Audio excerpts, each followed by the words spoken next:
Hello and welcome to the Villa Park podcast.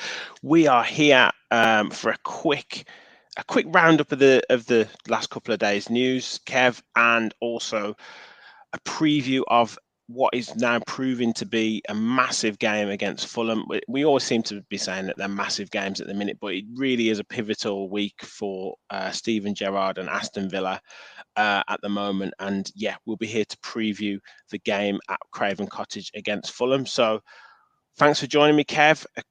Obviously, yeah, we're in the middle of work at the minute, but we thought we have to get on and talk about the upcoming game and the roundup of the latest news. So I think there's been a fair bit of controversy the last couple of days with rumours of Gerrard out, rumours of him in a pub in Liverpool, bit worse for wear, all sorts of stuff going on at the minute. It just seems absolutely crazy. Yeah, the rumour mill is absolutely in overdrive, isn't it? There was all the talk the other night. Twitter went crazy saying Gerrard's gone. And then when you realise that the source of the information, Football Insider, is about as reputable as, going to the back of a prison and someone shouting someone over a wall. They are such a horrendous outfit. If you're watching this podcast as well, you're a disgrace, if you are, whoever you are, because every time they put stuff out there, it's clearly wrong. He's not been sacked because, obviously, unless he's been sacked, but we're going to put him out in front of the fans as manager of the game for the Fulham game. It's madness. But once it starts, the rumour gets going, everyone else says this and that. People start putting two and two together and making 52. And yeah, crazy, crazy times. But this is the state of the club now. And no matter whether you think it's good for the club, bad for the club, we're here because of how it's been such a malaise over the last 12 months. And that's why you can get the littlest bit of information and it goes crazy. Yeah, absolutely. We called the Telegraph article that kind of kicked it all off, and then obviously a massive furore with Football Insider, like you say, various other outlets kind of taking a grain of maybe truth in something or a little rumor here or there, but then all of a sudden, all of the pundits start to have their kind of say on the matter, and we've had Dean Saunders, we've had Tim Sherwood, we've had Graham Souness, all coming through with their kind of 2 pence worth. And I get it, they're paid to kind of give their opinions, they're asked the questions, and Simon Jordan even weighed in on the Poch rumours as well. But yeah, like you say, this is what you get when you're at the middle of a storm. Yeah, absolutely. And the club have only got themselves to blame for it. Based on everything, based on the rhetoric at the start of the season about how we're going to be really kicking on this year and average isn't good enough, basically. Based on, I think, decisions they've made in the transfer market, decisions I think they've made with the manager, decisions the manager has and hasn't made, and obviously on his head, be it in terms of what happens next. So it really is crunch time now for this game. And I think a lot of Villa fans are thinking we are delaying the inevitable, but here we go. It feels a bit like prime Roger Federer at Wimbledon, and he's 6-1 first set, 6-2 second set, and he's 5-2 up in the third, and he's serving, and it's 40 love. Like, it's almost no point, is there? But we'll go. And listen, we might get a win at Fulham because it wouldn't be that surprising. What does that do? Does that then delay it? Does it keep him in his job? I mean, surely the decision's already been made. I don't know. It's like if you're in a relationship and you're not sure about it at the end. If someone takes you out for a nice Italian dinner, does that change your mind? I don't know if it does. I don't know. It's like it's the last weekend away. It's like it's the crunch. Like you've got a weekend away to kind of decide whether the relationship is worth fighting for or not. Yeah, and you're on Tinder in the background, and there's an Argentinian. You've been. No, Argentinian's not sure if they want to go out with you or not. Kev, I don't want to know about your tribulations. But yeah, want to drop a message in, yeah. No, but yeah, it definitely is that. It's like kind of the last chance saloon for Gerrard and this kind of era at the moment, and it's really sad. But I mean, interestingly enough, the articles that have come through from the fan consultation group have been that Purslow, it wasn't crossing his mind to get rid of Gerrard. While there is an acknowledgement that they should be higher up in the table, he's very much still kind of backing him. Admittedly, he's only one part of the decision making process amongst the board. But does that worry you at all? That kind of, despite the results and the performances, particularly from your point of view that you've seen, that it's not necessarily been considered for his job at the moment. I just don't think he's been honest. I think the minute he says anything to the words of, yeah, we are looking at it, or, he's got 2 games and the writing is absolutely clearly on the wall there, I think he has to back his man. He has to. There's been plenty of times when people have got that dreaded vote of confidence and then been sacked. It's a football stereotype, isn't it now? The vote of confidence. Well, that is, without using the words vote and of confidence, it's exactly that, isn't it? It's exactly that. We're not thinking about it. Yeah. The club have said it, as well as Gerrard said it, about being unlucky. And I mentioned this in the last part on a little rant, but I don't think when you're talking about elite football or elite sport, you can talk about luck. You can't, even in business. Oh yeah, the reason this company failed, the reason we didn't get your package to your house on time, the reason your flight didn't take off. Oh, we've had a bit of bad luck. When you're talking elite levels, you should be able to factor in and account for luck. Sometimes the luck goes your way, sometimes it doesn't go your way. That's just football. But if you are absolutely putting everything on a VAR decision, sorry, Sheffield United fans for that 3 years ago. But if you're putting everything on that and thinking, the reason why was because Philip Coutinho hit the post against Leeds, and what do you know, McGinn went with a ridiculously low diving header than a shot against Forest, and then we'd be top 10. Does that undo everything else? Do we feel like we're playing well? Do we feel like we're a good team? Do we feel like we're creating and taking chances? Admittedly, we created some chances in the last game, but generally in the last year, do we feel like our midfield creates enough and is solid enough? You can get a couple of results, but it does paper over the cracks for me. Yeah, I can't disagree. And it's, the point at which where we get to those and who's to blame for it is, where we kind of sometimes have some conjecture, but 100%, it's, you can't be looking at moments of luck or unluckiness as kind of defining your game or your season, because everyone has the same amount of games. It generally levels itself out amongst across the season. So you only have yourself to blame, and the league table doesn't lie. So yeah, 100%, mate. Obviously, moving on to the game tomorrow. Like you said before, it is an opportunity to get a victory, and one that we may do. I will show a picture of a happier time in our life as Villa fans when we went to Craven Cottage. Unfortunately, no fans were allowed there, but we beat them 3-0 with goals from, I believe it was Grealish, Hourihane and Mings. Can we just stop for a second and just can you sing me like a nice little song? And I want to look at that picture and I just want to think about it for a few seconds. I remember Hourihane, the smile on Hourihane's face when he side-footed that one in, when we danced through. Grealish running onto a ball. Oh, it was that was the second win of our little spell of 4, wasn't it? We beat Sheffield United.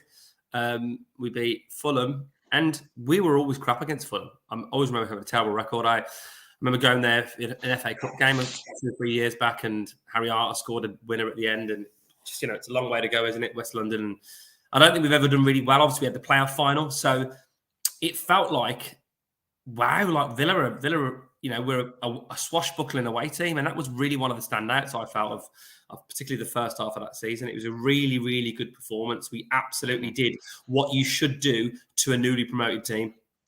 Yeah, 100%. And I felt like putting that music on that used to be on, was it Radio 1 or like I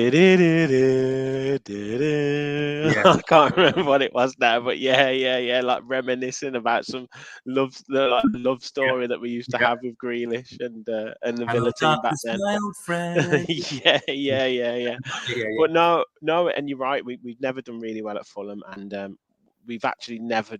I think AVFC stat had a statistic out yesterday about we've only won once in London out of our last 8 or 9 games or something, and that was a 2-1 victory against Palace. So we don't do very well in London at all. And yeah, the previous visits to Fulham have generally been poor performances back in the Championship. They always used to beat us, particularly under Steve Bruce. and always used to kind of really go at us. Yeah.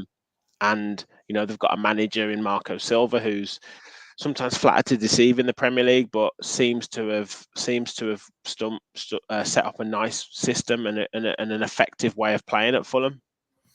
Yeah, absolutely. And it's if you look at what they've got in the team and what works well, it's something we're absolutely crying out for, which is a focal point in attack. Mm-hmm. It's been a big part of what they've done. You can't really say from a newly promoted team, they're sitting mid-table, aren't they? That they've won, drawn, lost about the same amount of games, lost 4, won 3, drawn 3, but they're sitting on 12 points. They're 3 points off 6th spot. Finally, they're only 4 points off the bottom 3. But from a perspective of newly promoted team, I think I'll be really happy with the start they've had. And Mitrovic has been a big part of that. 100%, and he's a very, very dangerous player, and one who, has been, I guess, sometimes criticised for being that player who's maybe better than the Championship, but not quite clinical enough for the Premier League. But certainly this season, he's showing his worth, and he's playing in a system that is getting the best out of him. Yeah, absolutely, and he's loved, isn't he, by the fans. He's focal point of everything they do. His scoring record, he's got 90 and 157 for Fulham, which is class, that, isn't it? Yeah, and even if you look at the Championship ones, I mean, fine, he got 12 and 17 on a loan half a season back in season 17-18. Then he got 11 in the Premier League the year after, which is not bad. 11 in 37, it's almost 1 in 3. The last time in the Premier League, he only got 3 in 27, which is not great, but he's already got 7 in 9. So, I mean, it's. I think it's probably a bit unfair to say about the Premier League. I know he played for Newcastle previously before that, but even then he got 9 in 34 for Newcastle, so in the Premier League one season. So I think he's more experienced now. He's a real physical threat, and he's got that kind of grit, hasn't he, that you want from a front man. Definitely. They've got other good players in that team. So yeah, they're going to be a tough team. I like Harrison Reed in that midfield. I like Decordova-Reid as well. He's a very busy player. So yeah, they've got some tough players that will go at us. On to Villa. I'll put your starting lineup up in a second, your predicted starting lineup, but we haven't had the press conference yet. Mings did go down with a little bit of an injury towards the end of the match. It's said that he should be fine, but would you, like I said, before we get your starting lineup, would you sort of make any changes coming up for this game? Was there anything that you saw that was more positive, or anything that you're expecting from Fulham that you think, right, we should be doing this? I don't think I would really. I think because there was more of an attacking threat, I think you've got to give that another chance to work. So therefore, I don't think I'd change much at all. My only change might be from a stability perspective is I would. I mean, I know this is my 11, but I picked the 11 I think we will play. But I actually would do what I've said a few times. And I'd play Dendoncker or maybe Nakamba at the base of the midfield, and then I'd play probably Ramsey and Louise ahead. I think that would give us a bit more physicality. But I don't think he's going to drop McGinn. So yeah. And I just think that. I'll put Buendia in there. I don't know whether maybe that industry might be a bit more effective than Bailey. Yeah. I think Bailey did pretty well. He's more of a homer, isn't he, as well? Like, he's not done so well away from home, but he's got lost in a few away games, hasn't he, Bailey? He's got lost in a few away. Yeah. I just think maybe Buendia's work rate versus Coutinho might get him a nod on the flanks next to Ings and Watkins. I think wasn't that bad. I think we created a few chances with Ings down the middle and Watkins left. So let's try that again, I guess. Yeah, I don't necessarily disagree there. I think maybe Buendia in there. Although, like I say, I've not been hugely blown away by Emi Buendia for much of the season, or much of his time at Villa. I do think he's slightly unlucky to not necessarily get a rhythm of games together. But yeah, for us to kind of be clamoring for him to play every week, I'm just not buying it. But yeah, I think the moments of magic that we've had have tended to come from something that sparked from him. So yeah, I think maybe that industry and that kind of that maybe that through pass or that little bit of unexpected play might come from him. But I wouldn't be surprised if he starts with Bailey. With the midfield, yeah, I do think, Nakamba or a Dendonka maybe for the physicality in there maybe deserve a shot. Although Ramsey did play well, certainly for the first hour and got into the box, so I can't see him not playing. McGinn was a little bit more effective getting into the box, but he is still that weakest link in that midfield, unfortunately, and Yes. He's made him the captain, and it's a real difficult one because maybe he was starting to play himself into a little bit of form like 4 or 5 games ago, but still not seeing that improvement or that spark in McGinn. It just seems to let us down. Like, he needs that extra split second, he needs that extra touch, and in this league you can't afford to have it. And the only thing with Nakamba is he hasn't played any minutes, so to bring him straight into the melting pot straight away is going to be a real difficult one to get used to the pace of the game. And he's had no game time, has he? So No. I can't imagine anybody, like whether it's Chambers, whether it's Sanson, whoever it might be. I can't see them getting any minutes. But if you are going to move McGinn further forward like he's done, well, is he good enough to do that? I mean, he scored 6 in the Championship, right, in 41 games in 2018-19, and obviously his record for Scotland's been amazing. And then since then, he's scored 3 goals in 28 in 19-20 in the Prem. 3 goals in 37 the year after, 3 goals in 35 the year after that. He's not scoring enough. And I don't have the assist stats here, but I can't think of situations. You made the point, on the last episode, which was been getting some great feedback, by the way. So if we don't just cover the Chelsea game, we talked quite a lot of things. So if you do get a chance, please check that episode out. But you talked about it and just saying, like, we just don't get enough goals from our midfield. We just, and they don't take enough shots. They don't get in the box enough. And when we're criticising the likes of Watkins and Ings, which is rightly so, where are these goals coming from midfield? Where are our 5 to 8 goals a season coming from? You need your 2 midfielders, your 2 number 8s to provide, 15, 16 goals a season, and they're just not doing it. Yeah, and as much as we made the point about it being double-edged sword of being the players and the manager is why we are where we are now, I also think it's a double-edged sword with the strikers not finishing well enough and probably their lack of movement, or not the right kind of movement, allied with the poor deliveries coming from the flanks, the poor passing from midfield, and then obviously the lack of goals from midfield. Think about the amount of ways that you can score a goal. It's a good cross or a good cutback. It could be a good corner or a good free kick. Think about the amount of goals that come from second balls. A midfielder has a shot, bounces off the keeper, get a rebound. I mean, there's a number of different ways that teams score goals, and we're not doing that. So if you move McGinn further forward, you've got Douglas Luiz courted by Arsenal, who's just signed a new contract. You've got Jacob Ramsey, who is the closest thing we've got to a Grealish in terms of running with the ball and, progressive distances being made. I think you've got to, it's a toss-up between someone to sit at the base of midfield. Why not bring in the Belgian international, big guy, good pedigree, and Dendonka? I wasn't brilliant when he came on the other day, but he did pretty well for Wolves. I think he's better. He can get goals. Yeah. I think he will start to feature more. I think he will, but this is the age, this is the problem. And when you're not winning games, all these things come to light, and you're trying to look for answers. You're trying to look for people to kind of take the responsibility, and this is what happens. And you uncover so many things that aren't quite right, and there are so many issues that aren't quite right. But like you started this preview off, we could get a win, bring some much needed confidence, bring some much needed good feeling. So to finish this off, I'm going to ask you for your match prediction. What are you saying for Thursday night at Craven Cottage? Well, one thing we didn't discuss when we mentioned the Fulham team as well is that Mitrovic has scored 9 goals in his last eight appearances. Please. 9 goals in his last 8 at Craven Cottage. Why I didn't put him on my fantasy league team, I don't know.